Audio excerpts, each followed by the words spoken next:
नमस्कार, आदाब, सत श्री अकाल। मैं अफरोज रिजवी TM24 न्यूज़ में आप सबका खैर मकदम है, स्वागत है।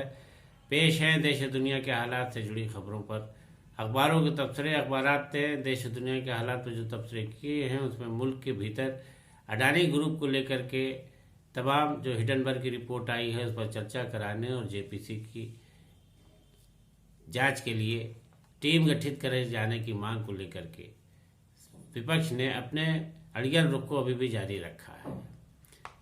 जुमेरात को यानी बृहस्पतिवार को राज्यसभा में राष्ट्रपति के अभिभाषण पर धन्यवाद प्रस्ताव पर बहस का जवाब देने के लिए जैसे ही प्रधानमंत्री नरेंद्र मोदी खड़े हुए और उन्होंने अपनी तकरीर शुरू की, विपक्ष ने जबरदस्त हंगामा शुरू कर दिया।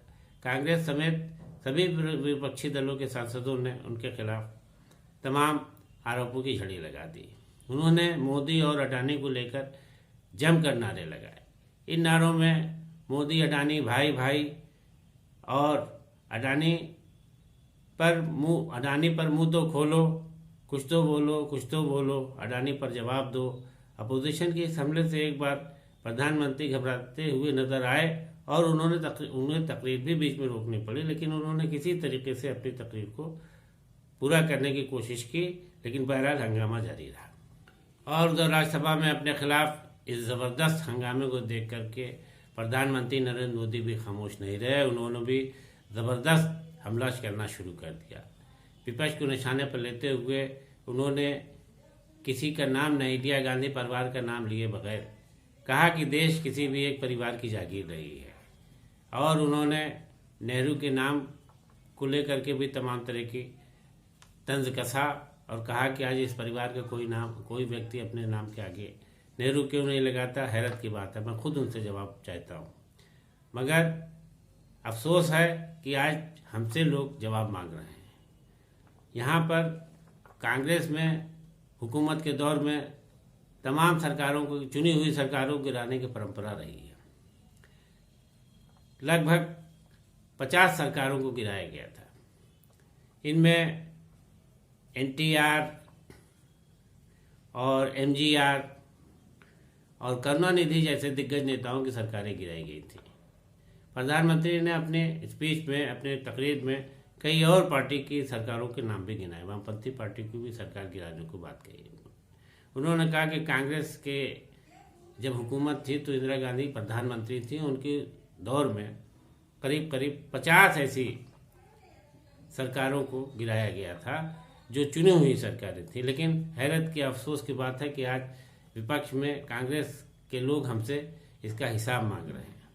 और उन्होंने कहा कि इस तरीके से कांग्रेस पहले अपने खुद उसमें गिरेबान में झांक कर देखे, तब इस तरह के इल्ज़ाम लगाए। बहरहाल सदन में प्रधानमंत्री नरेंद्र मोदी ने अपनी तकरीर को जारी रखते हुए और भी तमाम बातें कहीं, लेकिन इसमें कहीं भी अडानी का नाम उन्होंने नहीं लिया, ना इस तरीके की चर्चा के मांग को लेकर के कोई बात की। बस वो विपक्ष को किसी आड़े हाथों में भी लेते नजर आए और किसी तरीके से अपनी तकरीर को पूरा करने की कोशिश की। उधर उत्तर प्रदेश की राजधानी लखनऊ से खबर है कि समाजवादी पार्टी के लीडर शिवपाल यादव का कद अब बढ़ता नजर आ रहा है।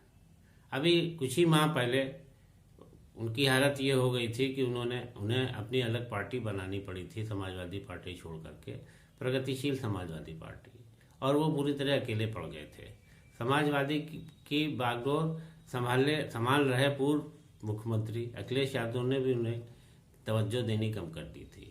ऐसा सिर्फ अखिलेश यादव की ही तरफ से नहीं था, बल्कि शिवपाल यादव भी तमाम ऐसे बयान दे रहे थे जिससे ये लगता था कि उनको शिवपाल को अखिलेश यादव की क़यादत पसंद नहीं है। लेकिन बहरहाल अभी मैनपुरी में जो इलेक्शन हुआ है उसमें पूर्व मुख्यमंत्री अखिलेश यादव की बीवी जीती हैं, तो उसके बाद से ये समझा जा रहा है कि इस इलेक्शन को जिताने में, डिम्पल यादव को इलेक्शन जिताने में मैनपुरी से अखिलेश यादव की शिवपाल सिंह यादव की बड़ी भूमिका रही है। शिवपाल क्या वहाँ पर काफ़ी मजबूत पकड़ मानी जाती है, और तब अखिलेश ने भी चाचा से कहा था कि आपके बगैर ये सीट नहीं निकल पाएगी, तो शिवपाल ने अपने भतीजे से ये वादा किया कि नहीं, मैं पूरी तरीके से इस सीट को जिताऊंगा, और वो सीट जीत गई है। तो बहरहाल अब ये कहा जा रहा है कि इसके बाद से अखिलेश यादव के दिल में अपने चचा के लिए मोहब्बत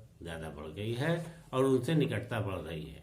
तो इस सिलसिले में कहा जा रहा है कि अब अखिलेश जो हैं वो अपने चाचा शिवपाल को मोहम्मद आजम खां के तरह, जो उनकी समाजवादी पार्टी में कुर्सी हुआ करती थी, उस पर अब शिवपाल सिंह यादव को देखना चाहते हैं।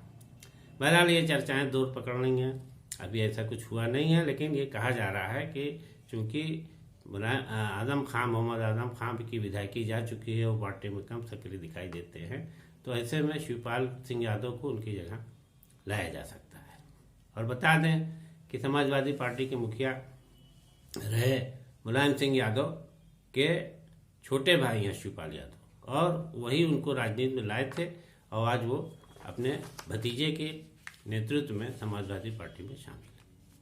और उधर जम्मू कश्मीर के हालात को लेकर के एक बार फिर नेशनल कॉन्फ्रेंस के लीडर और पूर्व मुख्यमंत्री फारूक अब्दुल्ला बेचैन और चिंतित नजर आ रहे हैं। उन्होंने अब आवाज़ बुलंद करना शुरू की है और आवाम से और तमाम सियासी पार्टियों से एकजुट होने की अपील करना शुरू कर दी। उन्होंने कहा जिस तरीके से कश्मीर में लोगों को सताया जा रहा है और बजाय उनकी समस्याओं को सुनने के बजाय, उनकी प्रॉब्लम्स को हल कराने के बजाय प्रशासन जो है बुलडोजर चला रहा है। उन्होंने कहा कि सरकारी संपत्तियों से अवैध कब्जा हटाने के नाम पर सरकार सिर्फ बुलडोजर चला रही है। यहाँ पर बेरोजगारी का ये आलम है कि एक दौर था जब यहाँ डॉक्टर इंजीनियर ढूंढे जाते थे। आज पढ़े लिखे लोग, डॉक्टरी इंजीनियर के लोग बेरोजगारी के मुंह में पहुंच गए हैं और लंबी कतारें लगी हुई हैं उनकी। यही नहीं बल्कि आम लोग भी बेरोजगारी से पूरी तरह जूझ रहे हैं, पाई को मोहताज हैं। उन्होंने कहा कि कश्मीर को इस हालत से उबारने के लिए नेशनल कॉन्फ्रेंस पूरी तरह से लगी हुई है, और इस सिलसिले में उन्होंने बडगाम में एक कार्यक्रम में लोगों से अपील की कि वो नेशनल कॉन्फ्रेंस को के हाथों को मजबूत करें ताकि कश्मीर की खुशहाली के लिए फिर से नेशनल कॉन्फ्रेंस की हुकूमत बन सके और लोगों को और उनके बच्चों को, उनके घर वालों को खुशहाली की ज़िंदगी गुजारने मैसर हो सके। बहरहाल उन्होंने तमाम सियासी दलों की तरफ भी कहा कि अब सबको एकजुट होकर के ही इस माहौल को बदलना होगा, और इसमें खासकर उन्होंने कहा कि जो पुराने बाशिंदे हैं उनको इस बात पर सबसे ज़्यादा आगे आना होगा। बहरहाल अब नेशनल कॉन्फ्रेंस की इस कोशिश में फारूक अब्दुल्ला को कहाँ तक कामयाबी मिलेगी, कहाँ नहीं, ये तो वक्त बताएगा।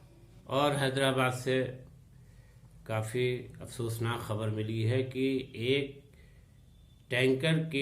गैस टैंकर की सफाई के दौरान 7 मजदूरों की मौत हो गई। ये लोग एक न्यूज़ एजेंसी के मुताबिक ये सभी लोग आंध्र प्रदेश के कनाडा ज़िले में ऑयल फैक्ट्री में बड़े गैस के बड़े टैंक को साफ कर रहे थे, जिस दौरान उनका दम घुटने से मौत हो गई।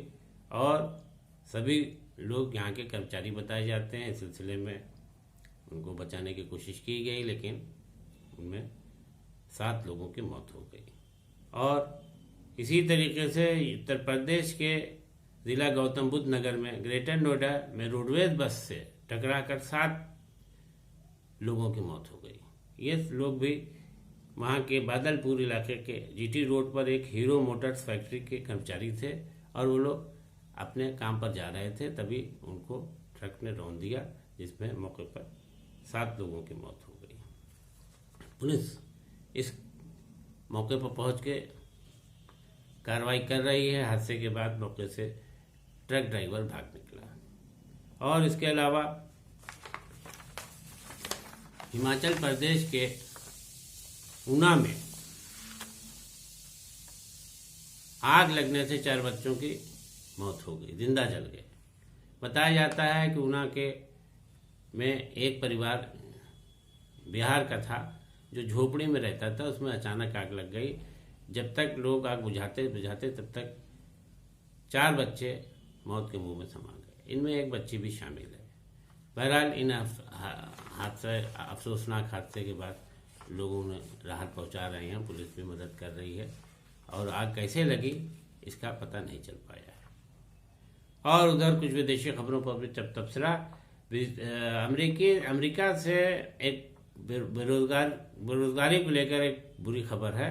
इसमें बताया गया है कि अमेरिका की एक मनोरंजन कराने वाली कंपनी अपने पूरी दुनिया में फैले 7,000 कर्मचारियों को नौकरी से हटाएगी, उनकी छुट्टी करने जा रही है। वाल्ट डिज्नी नामक एक कंपनी में ये लोग पूरी दुनिया में काम कर रहे हैं। ये अमेरिका की कंपनी है और कंपनी के चीफ एग्जीक्यूटिव ऑफिसर CEO ने बताया है कि कंपनी पर आर्थिक बोझ बढ़ रहा था और खर्चा घटाने के लिए ये कदम उठाया गया है। बहरहाल ये 7,000 कर्मचारियों को हटाया जा रहा है। अभी हो सकता है कि उसकी और भी समीक्षा की जा रही है कि और भी खर्चा को कैसे ठीक किया जाए, तो हो सकता है कि आगे भी कोई कार्रवाई हो। उधर जकार्ता से इंडोनेशिया में भूकंप के मध्यम झटके महसूस किए जाने की खबर है। बृहस्पतिवार को ये झटका वहाँ महसूस किया गया, लेकिन इसमें किसी के जान माल के नुकसान होने की खबर नहीं है। लेकिन बहरहाल इस तरह से टर्की में विनाशकारी भूकंप आया था, वहाँ पर तो बड़ी तबाही हुई थी। उसे लेकर के इंडोनेशिया में लोग सहमे हुए। लेकिन उधर टर्की में अभी भी लोगों के शवों के निकाले जाने का सिलसिला जारी है। जिस तरीके से वहाँ बचाव कार्य हो रहा है, उससे अभी कहा जा रहा है कि जाने कितने लोगों को और लोगों के शव निकाले जाने की संभावना व्यक्त की जा रही है। तो आज के तबसरे में इतना ही, दीजिए इजाज़त। फिर होंगे रूबरू आपसे नए तबसरों के साथ। तब तक अपना ख्याल रखिए। नमस्कार, आदाब।